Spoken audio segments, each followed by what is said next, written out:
All right, so today I was thinking about some other videos to do, things I wanted to talk about.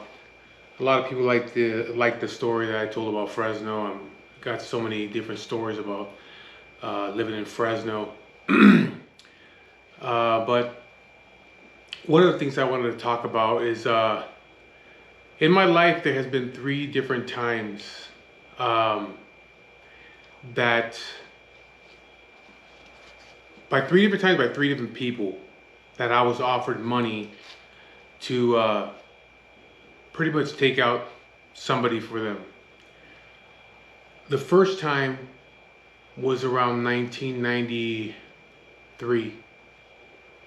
It was two undercover cops came asking me to do something for them. The second time was a wife of a friend of mine that wanted me to give her to her husband. The third time was a husband, a business owner, somebody that had worked for, that had became really close with. He wanted his wife gone. So it's three different stories. Every single time something like this happened, something would happen to keep it from going forward, keep you from being able to go forward. So I'm gonna tell you about one time.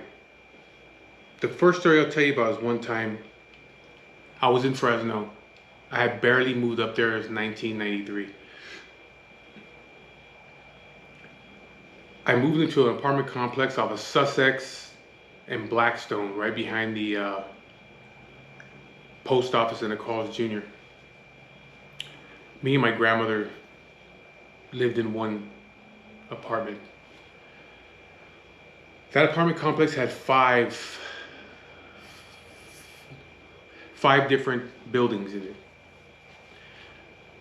Me and my grandmother lived in the middle one. Across the driveway lived my cousin, his wife, and their kids on the bottom floor. Above them, over to the right, my aunt and her husband, their kids lived there.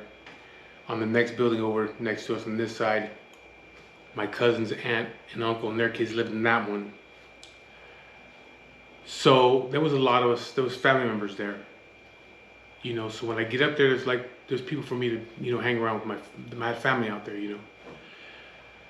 Well, one day, I was probably out there for like a day or so. My cousin was telling me, hey, I got a partner that lives right next door to my aunt. Let's go over there. I was used to him. So we walk over there, and he knocks on the door, and this dude answers the door. And he's a big black dude. He had a jerry curl, stocky fucking dude. And now you gotta understand, I came from the harbor, LA. It's 1993. During that time, if you were around that time in LA, then you know the issues that we were having with the blacks in Southern California. So right away, like I don't say nothing to the dude. My cousin's had told me, I think he said that the guy was from LA also, that he was from Hoover, I think, Hoover's. So I just, my cousin introduced me to him. I really didn't have shit to say to him.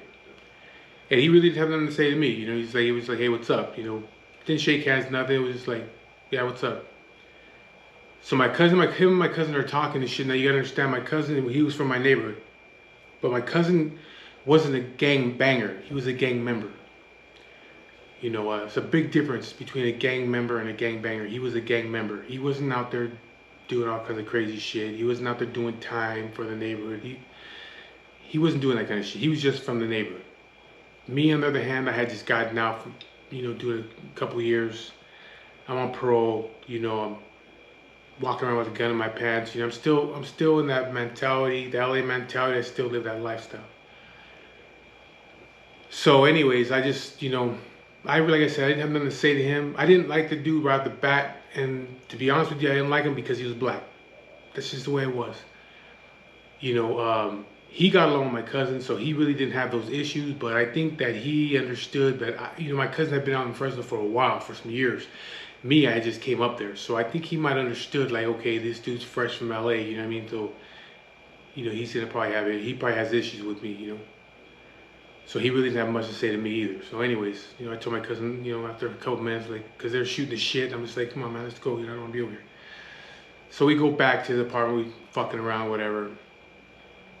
But as days go by, you know, I would see that dude in the complex. He used to work on cars. He was a mechanic by trade. A lot of the times he would do work in the parking lot of the apartment complex. He would fix people's tires, brakes, do oil changes, shit like that. You know, simple things he would do right there by his apartment door. So I would see him out there, you know. If I was going to my cousin's aunt's apartment or I was coming back to my apartment, I would see him in the parking lot. And, you know, he would tell me, like, hey, what's up? You know, and I was just like, hey, what's going on? Didn't really talk to him, just, hey, what's up? In passing. But as time went by, it was more like, you know, he would see me and he'd, hey, what's up, Big Mike? What you up to, man? And I'd be like, oh, nothing, just, you know, fucking around, you know? So we started to build a friendship with each other little by little. And the next thing you know, me and him became really close with each other. He always come by the apartment and get me, or tell me, hey, come swing by the mall, I'll be over here hanging out and shit, or drink some fucking, he used to drink Cavassier and Hennessy. So he's like, hey, come swing by, man, we'll have some drinks, you know. He had a wife, she was white, but she was one of them white girls that if you heard her talking but didn't see her, you would think she's black. Him and her had a son together. He's probably about 5 years old at the time. She had 2 other kids from somebody else, from some dude in Sacramento. And so I started to get along with him really well. Next thing you know, I'm always right there at his apartment, hanging out right there. We had a lot in common because, like I said, you know, he was from LA. So was my cousin, but my cousin wasn't that really like into what I was into. But this dude, you know, he was more understanding. You know, he was with that shit too, you know. And so we started to like became friends with each other. And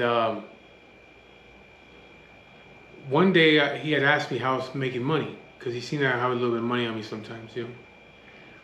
And I told him that I was selling Sherm. I was selling PCP. And he was like, well, where are you getting it from? They don't have PCP out here. I said, yeah, I know. I go down to LA and I pick some up. Either I go with a family member down there and I'll pick some up and bring it back up here, or I'll take the Greyhound bus down to LA. I'll stay for a day or two, pick up like a 70 pour, come back up here. And at the time I was smoking that shit too, so you know, I would tell him like, yeah, I pick up a 70 pour, I smoke half of it, and the other half I would sell for 400 bucks. So he was like, how the fuck are you making $400 off like a $35? How are you making $400 off that? And so I showed him, I got pulled out my bottle, I showed him what I was doing. In LA, when you buy Sherm, they would dip the cigarette and they'd give it to you.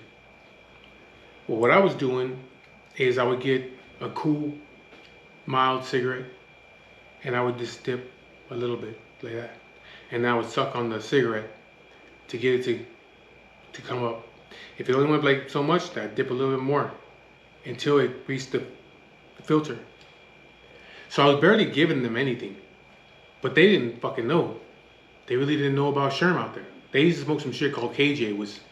I smoked that shit twice, and I had 2 fucking stories about that. The first time I smoked KJ, I lost my fucking mind.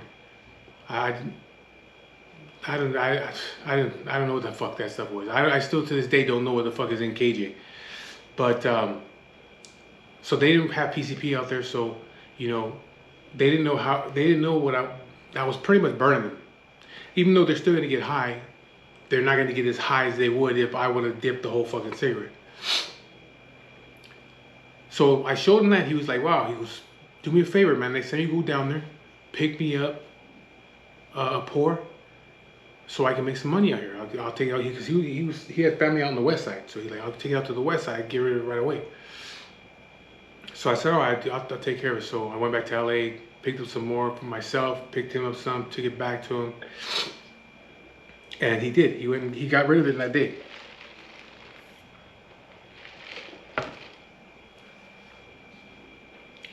So that's how I was making a little bit of money out there, how I was going back and forth from Fresno to LA. Because I would do that often. I would go back to LA for sometimes a week. I go stay at my tia's house in Redondo. Or I go stay at my friend's house with him and his mom over in Lawndale, or wherever I could stay. I just didn't overstay my welcome. I would go somewhere, like I'd call my aunt when I got down to LA and let her know, like, hey, I'm down here. Is it okay if I come and sleep at the house for a day or two? And she would always welcome me over there with open arms and tell me, yeah, come down. Never asked me for money, never asked me for nothing, you know. She knew I was on parole and I didn't have a job. So I would just go to her house, and you know, if I was gonna stay there a couple days, I'd leave my bags there. I'd sleep on the front room floor. Then I would get up in the morning. After they all went to work, I would get up in the morning and I would leave, stay gone all day, wouldn't hang around the house and eating all the food and shit like that. I would get up and go walk to my neighborhood, go hang out with my homeboys, go to the park, do whatever. Then I'd come back later on that night, early enough. I didn't come back, you know, 10, 11 at night. I'd come back like 6:30 in the evening. I had two cousins that lived there too that were a little bit older than me, but I was real close with them. So I'd go over there, go back to the house, hang out with them. But I was doing that shit all the time, you know, going back and forth. And that's how I was getting the money to get on the bus and come back and forth. So anyways, at this time, that dude, he was on a work release program. So every day he had to turn himself in to the county downtown. I think he had to turn himself in at like 6 or 7 in the evening. So he was on the work release. He'd get out like 6 in the morning, 5 in the morning. He was allowed to go to work, go home. 6 or 7 at night, I can't remember exactly what time. I think it was 7. He'd have to go back to downtown, turn himself back in. He was doing the same shit every day. The weekends, he had to stay in there the whole weekend. So Friday night, he'd turn himself in. He wouldn't get out until Monday morning. So there was a time where he had told me, like, hey, dude, can you do me a favor, man? Take me in my truck. I got to turn myself in. So I said, all right, no problem, because his wife couldn't do it. So we got in his truck. We went to downtown. He's like, hey, can you do me a favor and just, while I'm inside all that, you know, I'm always back and forth. You know, can you, in the evening time, sometimes swing by the house on the weekends and check up on my wife, make sure her and the kids are okay. If they need anything, you know, take care of it, and I'll take care of you when I get out on Monday, you know. So I was like, yeah, no problem. I'll take care of it, you know. So I dropped him off, came back, dropped off the truck. To drop off the truck in front of his apartment, and his wife was sitting out there. She was drinking, and I became real close with her too. You know, she's like, hey, what's up, man? You want a drink? And I was like, yeah, sure, why not? So me and her sitting out there. Next door to her, on her right side, was her sister-in-law and her 2 kids. That was her husband's brother's wife. So she would come out there and hang out with us. She was a real light-skinned black girl. So she would come out there and hang out with us. And we were out there drinking though. And like we had a good, all of us had a really good relationship. So you know, that shit would go on all the time. I would go drop him off, or she would go drop him off.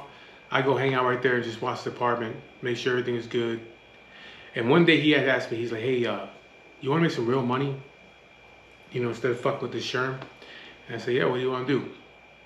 He's like, well, you got some money saved up right now, right? Don't you? I said, yeah, I got a little bit. He's like, all right, I got some money put away. Why don't we get with this dude? There was a dude named Manolo. I think he was from Colombia. Manolo was the dude around that area that sold dope. He sold a lot of dope. And so he says, let's get with Manolo and we could buy some powder from him. I got this white girl in the apartment down the way that she'll rock it up for us. And we can make some good money. So I said, all right, well, get a hold of Manolo. So Manolo shows up at his apartment one day. And He's driving a white Cadillac. He gets out and shakes our hands. You know, he knows who both of us are. You know, because we used to always see him in the apartment. He's out there serving people all the time. But he was selling good amounts. He wasn't selling nickel and dimes. You know, there's a lot of people in that complex that sold dope. So he was selling the dope to them. So he pulls up, gets out, shakes her hand, gives a hug and everything. He opens the trunk of his car and he pulls out a little black case like this with a strap on it. Throws it over his shoulder. He's like, come on, let's go in the house. So we go into the house and we sit in the couch, and he puts his little bag on the coffee table. And he opens it up and he pulls out 2 glasses, and he pulls out some, I think it was cognac, but I think it was Cavassier. And he tells that other dude, my partner, hey, get another glass. So he goes and gets another glass. He brings it. He pours all 3 of us a drink. He says, let's have a drink before we talk business. So it's like, all right, cool. So we take our drinks and shit. And he's like, okay, so what are you guys looking to do? And so we told him, like, wait, you know, we got this much money right now. We want to, you know, score from you, and we're gonna do our thing over here. And so he's like, this is gonna be a constant thing. You know, we're just going through the fucking motions of all this shit. You know, it's like, yeah, it's gonna be, you know, once we're done with this, then we'll call you and get some more. It'll be more every single time. So he's like, all right. So he, in that little case, he had opened it up. He had a nice big sack of fucking cocaine in there. He had a small little scale in there, and starts weighing it out, bags it up for us, gives it to us. We give him the money, shake hands, and he's gone. So that night we go to right next to my cousin's, where my cousin lived at. There was a white dude and his wife and kids lived there. Well, this dude, his sister knew how to fucking rock the stuff up. So we go over there. We tell her, hey, check it out. We give her the sack. We need you to rock this shit up. Once you're done, if you want, we'll give you powder or we'll give you rock. That's payment. So she likes smoking rock, so she's like, I'll take the fucking rock. So, all right. So we sat in the living room. We're bullshitting with the other dude and his wife. And while she's in the kitchen, she's rocking this shit up. When she's done, we go over there, break her off a small piece of it, give it to her. We go back to the apartment, and we go in his room. We start cutting it up on a TV tray. He had a TV tray in his room. When they're breaking it all up, bagging everything up. His wife and the kids were in the living room, and I remember him telling me that his wife was an ex-basehead, but she used to smoke crack a lot when she was in Sacramento with her ex. And so he was like, we got to keep the shit away from her, you know what I mean? Because she hasn't done that shit in years, but, you know, no telling what's going to happen if she gets a hold of this shit, you know? So we got to hide it. So I was like, all right. So I would take some of it to my apartment, and he hid some of it in his apartment. So when we would do this, we'd break it all up, and whatever was, all these little crumbs that were left over, we'd scoop them up, put them in a little bag, and keep it separated, you know? If we were out, you know, selling some dudes, and, like, you know, you got these homeless fucking guys, or guys that didn't really have no money, you know, they have $5 on them, you know, we just give them crumbs. Like, here, give me the fucking $5. Here's some fucking crumbs. Get out of here. You know what I mean? So that's what we saved that for. The big pieces we were selling to the dudes that had the money. So we started selling. Well, first of all, we started selling in the complex. But like I said, Manolo was already selling to people. He was selling bulk to these people. There was like 3 different units there that had dudes there that were selling dope. And one of the units was, or 2 of the units were dudes from Fresno. So me and him were talking with that, say, hey, check it out, man. You know, these dudes are also selling here. We're selling here.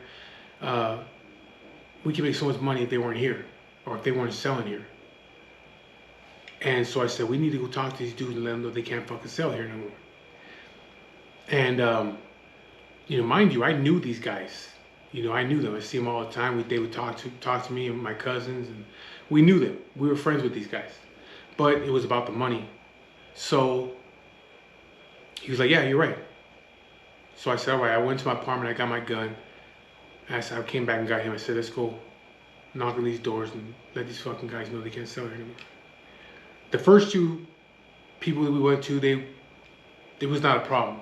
You know what I mean? I just straight up told them like, hey, showed them my gun and say, hey, I'm tell you right now, you guys can't sell here no more. Me and him are selling here now. That's it. They didn't want no problems. They're like, it's all good. The other two guys went to their apartment, and I knew them better than I knew the other guys, you know.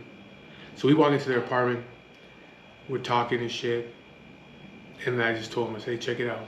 Me and him want to start selling here, and you guys can't sell here no more. You guys want to sell, go somewhere else, but don't do it here no more.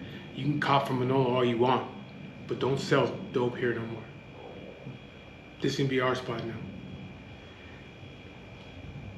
I could tell that they didn't really like it, but they were selling dope. They weren't really gang bangers. They were gang members, but they weren't gang bangers. They were into making money. You know, they were them kind of dudes from, you know, gang members that would sell dope and make money. They didn't want problems like that, but you know, I knew I could tell and look in their face that they felt like, fuck, this dude's he's punking us out of the complex, you know. But they didn't do nothing. They weren't gonna do nothing, you know. So I came to an agreement with them, and that was it. You know, they couldn't sell that no more. So me and him started hanging out right there in front of his door. Where his door was at, there was a gate where the cars were able to come in. There was 2 gates in the complex, but one of them was always closed and never opened. So everybody had to come to this one. Or actually, no. That one you had to have a card. This one would constantly be open. So if you went to the other side, you have to have a card to get in. The gate would open. This one was always open. So people would come in and out, So we would just sit there, you know, people would come in, we'd walk over, we'd serve them, they'd get out of there, we'd go sit back in front of the door, hanging out. Then one day he said, hey, you know what, man? Fuck all this selling dope like this. You know, me and you standing out here selling dope and shit, man. We ain't gotta do all that. And I said, so what do you want to do? Across from where we lived on Sussex and Blackstone. Across the way was a Acapulco's restaurant. Over to the right of the Acapulco's restaurant, or south of the Acapulco's restaurant, on the corner was a place called Reps Motel. This is where all the prostitutes were at. They were constantly walking up in front of Acapulco's, in front of the Reps. They would take their fucking tricks into the Reps Motel. On that little side street, though, there was dudes that was out there selling dope. And there was 2 brothers, they were midgets, that used to sell dope there.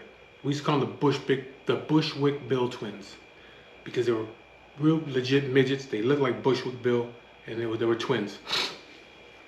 They would sell dope, and these motherfuckers used to walk. They used to have big, well, the guns looked big to them because they were midgets, but they used to have some pretty good sized guns on them all the time. Nobody fucked with these 2 dudes, because I think it's not just because they were midgets, but because the motherfuckers, since they were midgets, they really didn't give a shit. And we'd hear about them shooting at people out there. So we stayed away from right there where they were at, but the Reps Motel was on the corner. So what we did, what he told me we were to do is, he says, hey, what we'll do is, we'll get one of these fucking bass heads. We'll get a room at the Reps Motel. We'll get a fucking bass head, put him in that fucking room. We'll give him dope. Give him, like, say, $100 worth of dope for himself. We'll give him the rest of the dope to sell. When people would hit us up, we'd let them know, go to room such and such across the street at the Reps Motel, and they'd pick up from him. That way we ain't got dope on us. You know, so we're not really selling to nobody. We can't get busted if we ain't got no dope on us, you know. So that's what we did. We got this one dude that used to buy from us, put him in the hotel room over at the Reps, paid for the room for the night, which is really fucking cheap because it was a shithole motel. Give him like $500 worth of dope, give him $100 worth of dope for himself, and say, here, you can either smoke your own dope or sell it, make some money. It's up to you. We don't give a shit what you do with your shit. Just make sure when you call us to come bring you more, that you give us the money that you owe. So that's what we were doing. So people would come by and, hey, well, you know, hey, we're gonna pick up some dope, you know.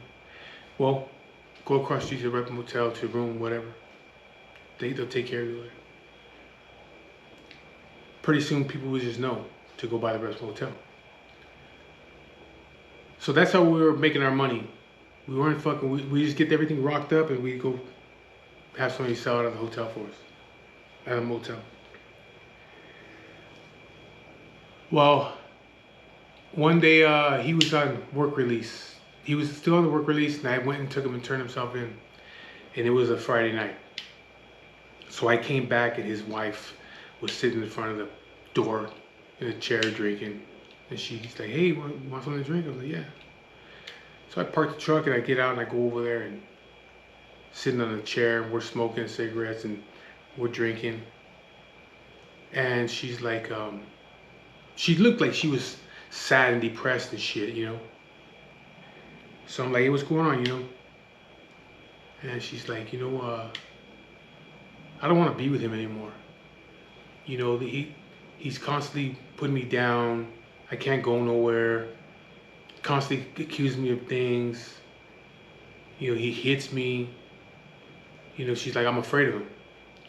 She goes, "But I just don't know what to do." And so I was like, just listening to her, you know, I was like, oh. And then she's like, "You know, I was with the dude up in Sacramento that he sells dope, right?" And I was like, "No, I just know your kid's father was up in Sacramento, but I didn't know what he does, you know." She's like, "Yeah, he sells dope, but he sells big amounts of dope, kilos." And I was like, "Oh, okay." And she goes, "I was telling him about what's going on with me." And she said, she said, "I also told him about you." And I'm like, "Well, what do you mean when you told him about me?" And she's like, "Well, I told him that, you know, that my husband is working with a guy from LA. And this dude's like a gangster type dude from LA." And he was like, "Well, why don't you tell him that I'm offering him a kilo to get rid of him." And so she's telling me this, and I'm just like, just listening to her, you know. And when she says that, you know, yeah, me and this dude were friends. But when she says that he offered just to give me a kilo to take this guy out, right away I was like, yeah, that wouldn't be a fucking problem. I'm willing to do it for that. You know, I wasn't making a shitload of money selling dope out there, but I knew that with a kilo I could make a good amount of money if I was to get it and come back to LA and get it all rocked up. I can make a lot of money. I can actually make a lot of money and buy a lot more dope.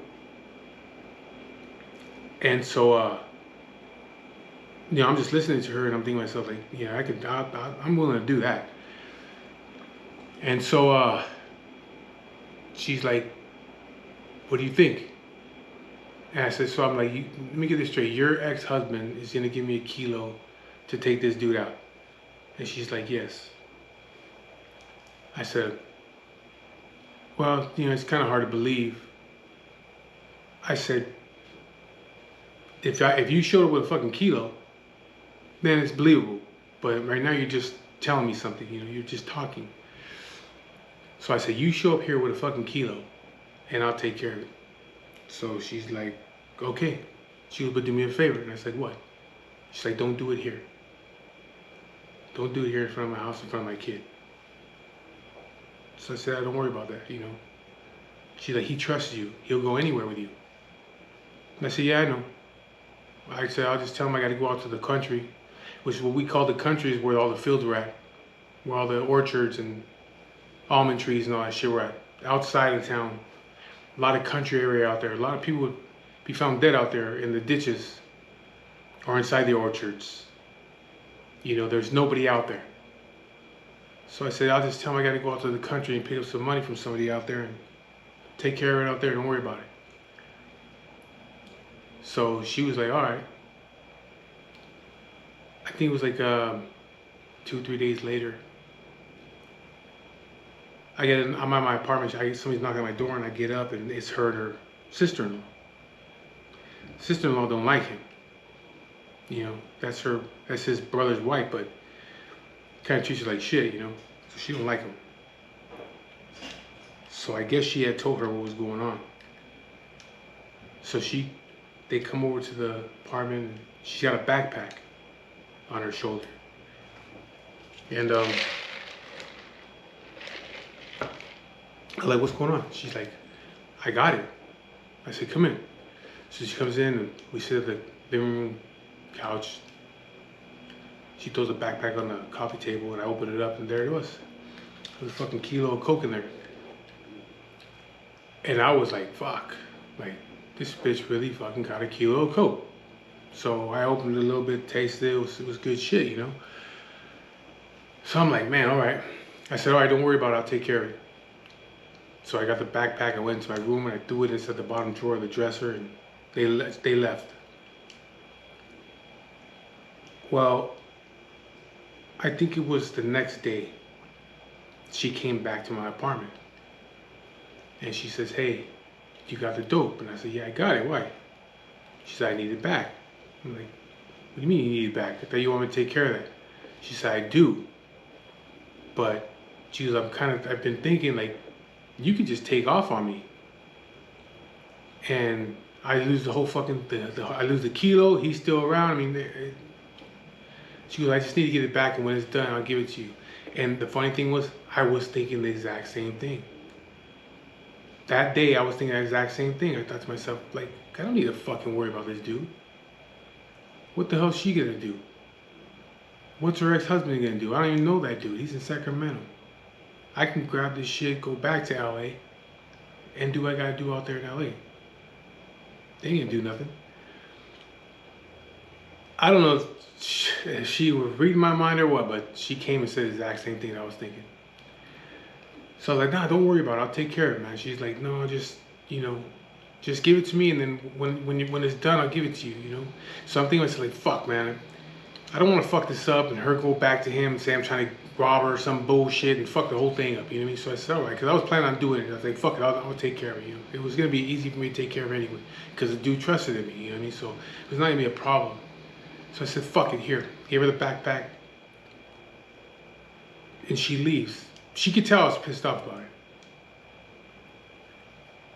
Well, come to find out, well, I think it was like another couple hours later, her sister-in-law shows up at my apartment. By this time, I was fucking around with the sister-in-law. She comes to my apartment and she's like all paranoid. And she's like, oh my God, I think she's gonna fucking tell him what's going on. And I was like, what do you mean? She goes, you know how you guys been you know, breaking up the dope inside the room and you leave it on the tray and then you get the little baggie with all the extras? And I said, yeah, what about it? Well, she found it. She found it a while back. And when he's not there, she goes into that little stash and she takes him out and she's been smoking. She's been smoking for a while again. But she's only doing it when he's not there. But she's paranoid right now. She's paranoid. She said that she came back and got the fucking dope from you. And she seen that you were pissed off. So she's paranoid thinking that you're gonna fucking do something right now. And I said, I'm not fucking doing anything right now. I'm not gonna do it here. I'm gonna take him out to the fucking country and do it. And she's like, I don't know, I'm fucking scared. And she's gonna end up telling him about me and you. Because that she knew that me and that girl were fucking around. Because she's the one who set it up. She's the one who set me up with that girl. The husband, the sister-in-law's husband, was in prison. And he was doing a lot of time. That's why she was living next door to them, because the husband told his brother, put her in an apartment next to you and keep an eye on her. So she was all paranoid. Like, she's gonna tell him about me and you. I know she's gonna tell him. And she's gonna tell him about everything. She's really fucking paranoid right now. She just left my apartment, she's scared. And so I said, run back over there and tell that bitch to shut the fuck up. That I'm not gonna do anything right now.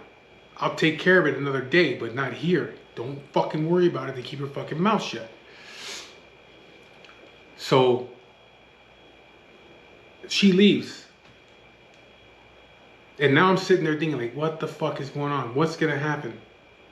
You know, this bitch is gonna fucking tell him. So it's put me in a bad situation So I leave my apartment, I go to my cousin's apartment. And as I'm walking through to my cousin's apartment, I look over to the right and I see him.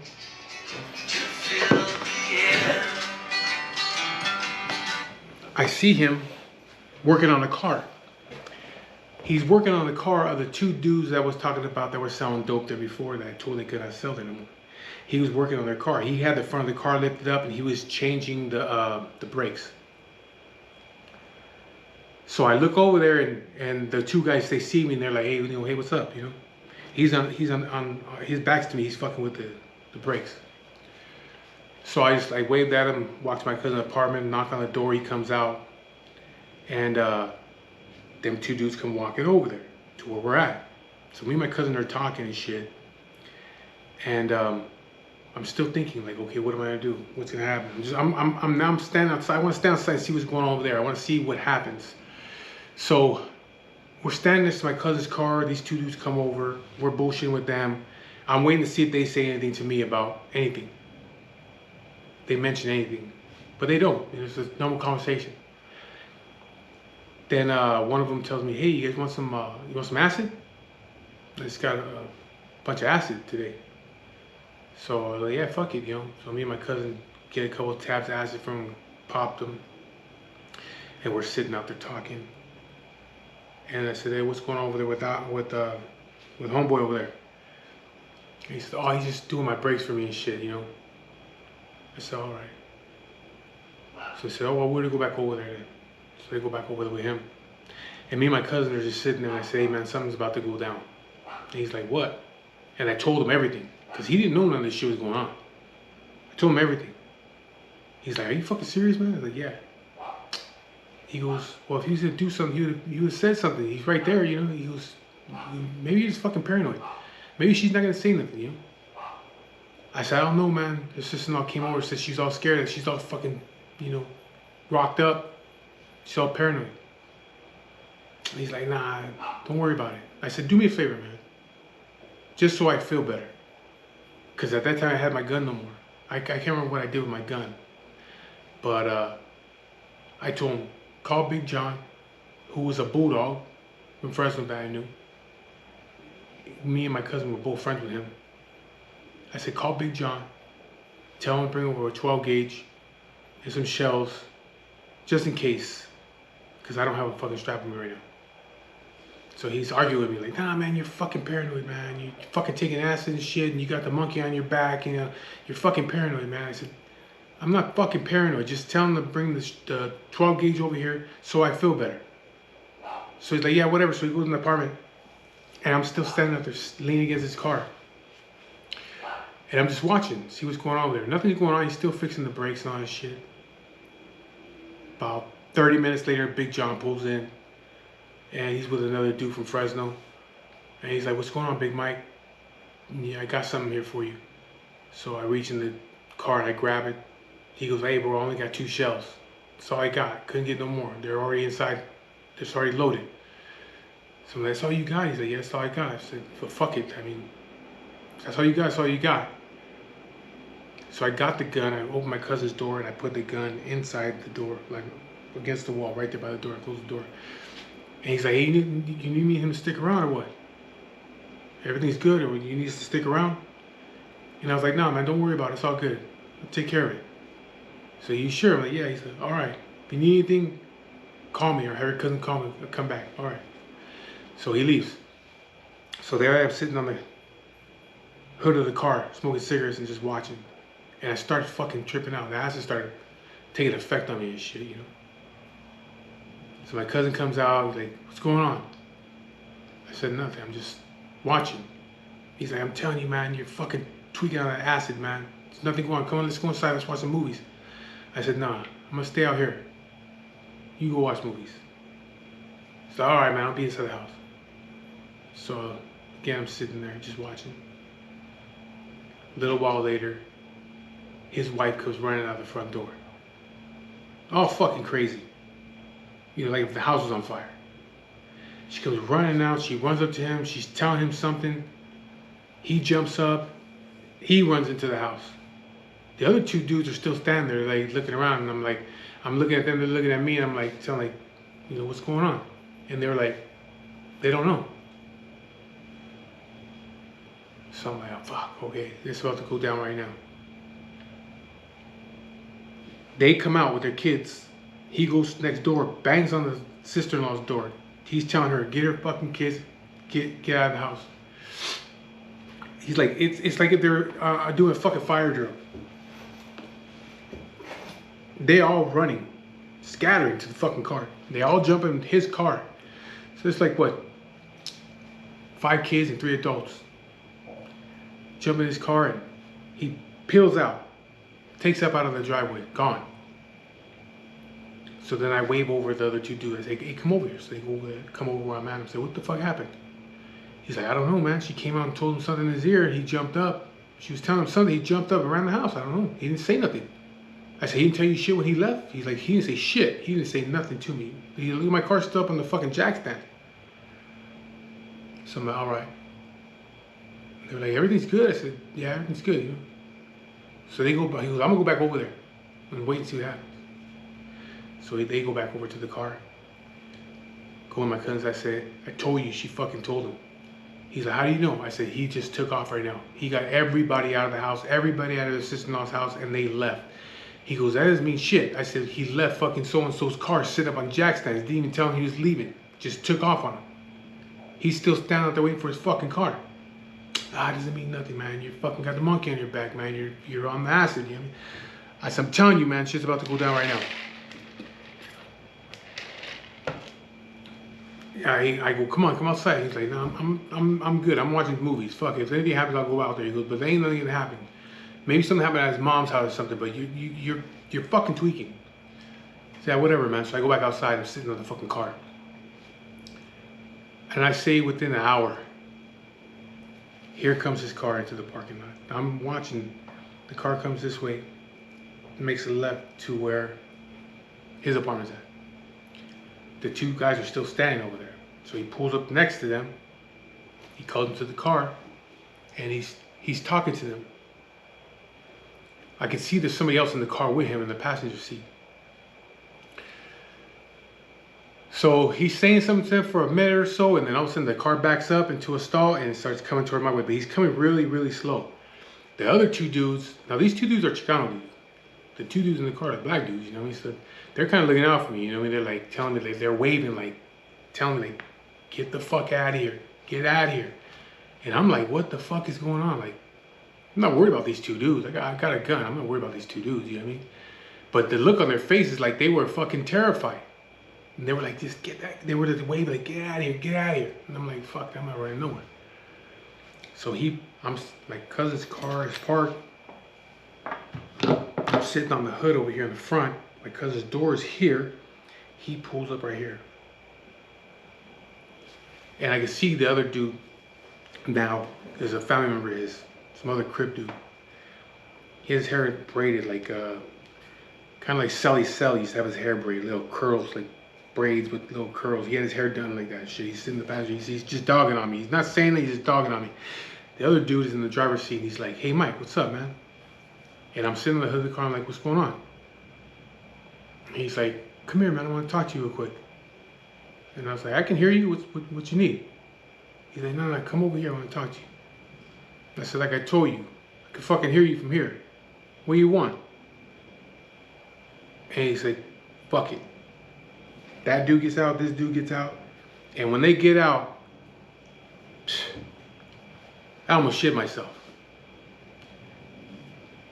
Trying to remember exactly who had what, but they both had 2 guns each, and they didn't have no little guns.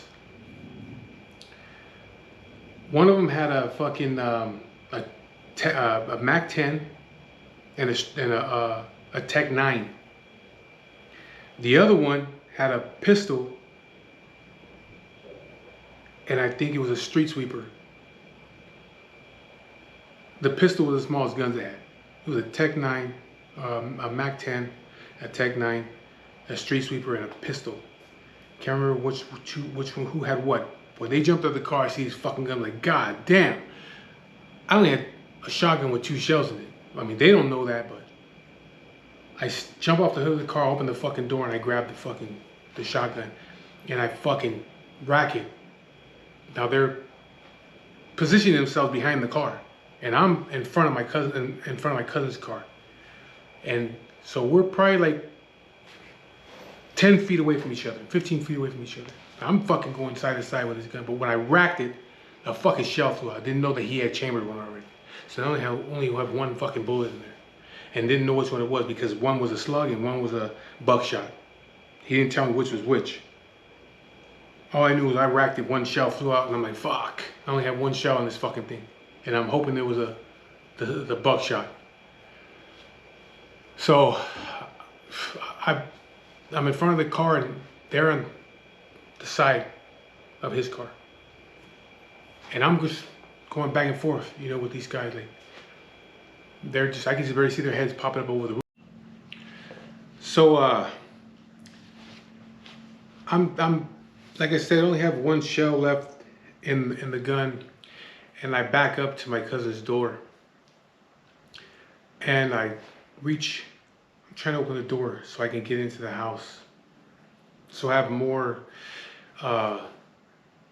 protection, because I'm like, all I'm being protected by is this fucking car, and these guys have all these guys have all these guns. I'm like, fuck, so I need to get in behind a door or something. So I go to open the door, and it's fucking locked.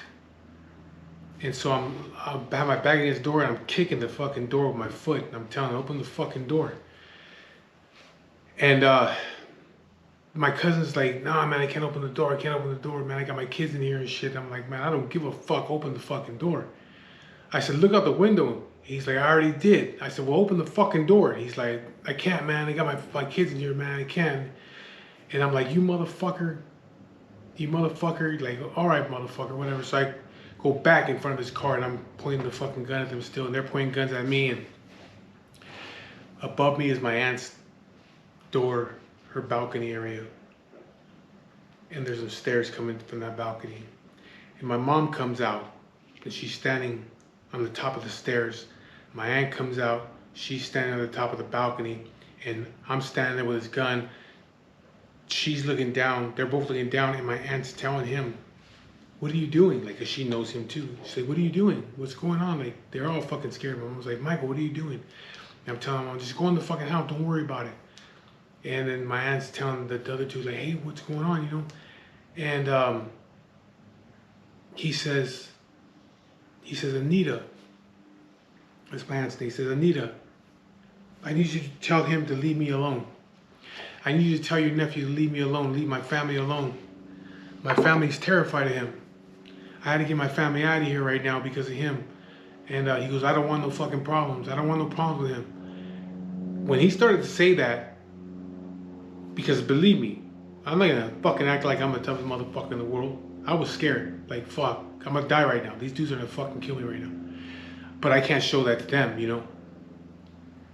And so, I'm holding my own, you know? But when I hear him say that, I know he's scared. I know he really is scared. So then, now that boosted my confidence. So I'm telling him to say, put your fucking guns down, get the fuck out of here. I'm gonna kill you, you know? I'm gonna kill both of you motherfuckers, you know? And the other dude, he was with it, you know? He was telling me, hey, let me fucking shoot this motherfucker. And he's like, no, don't do it, don't do it. And I said, one of you motherfuckers, you guys might kill me, but I'm gonna kill one of you guys. And my aunt's telling him, like, hey, put the guns down, put the guns down. You guys are friends, what are you guys doing? And he's like, he's not my fucking friend, man. He was gonna kill me, he was gonna kill me. And my aunt's like, what's going on, Michael? And I'm like, nothing, don't worry about it. These guys go in the house, don't worry about it. And he starts telling me, like, what the fuck, man? I thought we were friends, man. What the fuck's the problem? What happened? And he goes, you know, my wife told me that you were gonna fucking kill me, man. Like, I thought we were boys. Like, the fuck is going on? I said, your wife told you that? He's like, yeah, my wife fucking told me. She told me that you were gonna kill me. And I said, I think you better go back and talk to your fucking wife again. I said, because it didn't happen the way that you think it did. You better talk to your fucking wife. So he ends up telling his partner, his cousin, whoever that dude was, like, let's go. let's get the fuck out of here. You know, because shit was already, the couple minutes had gone by and shit. I know people. So he's telling the guy, let's get the fuck out of here. So they get in the car and they leave. Then I go to my cousin's door, I'm kicking the fucking door and I'm telling him, come outside, motherfucker. And he's like, nah, man, nah, I'm not gonna go outside. I said, well, if I catch you outside, I'm gonna fucking kill you, man. I can't believe that you would just fucking leave me out here. I said, you're a fucking snake. You know, you just left me standing out here. You can come out and do shit, you know. And again, this dude's from my neighborhood too. He's my cousin, but he's from my neighborhood too. So I was pissed off, you know. So my mom comes down the stairs and she grabs the fucking shotgun. She takes off. She's like, I'm gonna go hide this. So I'm sitting on the steps right there and thinking, okay, what am I gonna do now? You know, what the fuck's gonna happen now? So she takes the fucking shotgun, she goes and hides it, comes back. I leave and go to my aunt's house. The other aunt lived in, off of, I think it was First Street or Fresno Street in, let's say Ashland. So I go over to their house. Can't go back to the apartments now because I don't know what the fuck's gonna happen, you know. I think it was like 2 days later, somebody came and told me, like, hey, he's gone. I'm like, what do you mean he's gone? He's like, yeah, he left. In the middle of the night, they packed up all their shit, both apartments. His sister-in-law's apartment, his apartment, they packed everything up, they took everything, they're gone. And I'm like, fuck, are you serious? Like, yeah. So I was like, all right, so I went back to the apartment, yeah, they were right. His apartments are cleaned out, they cleaned it out and they fucking left. So, you know, that's that story about that. I never saw him again. Don't know what the fuck happened to them. Don't know if they're still together or what. I mean, like I said, it was like 1993 this shit happened.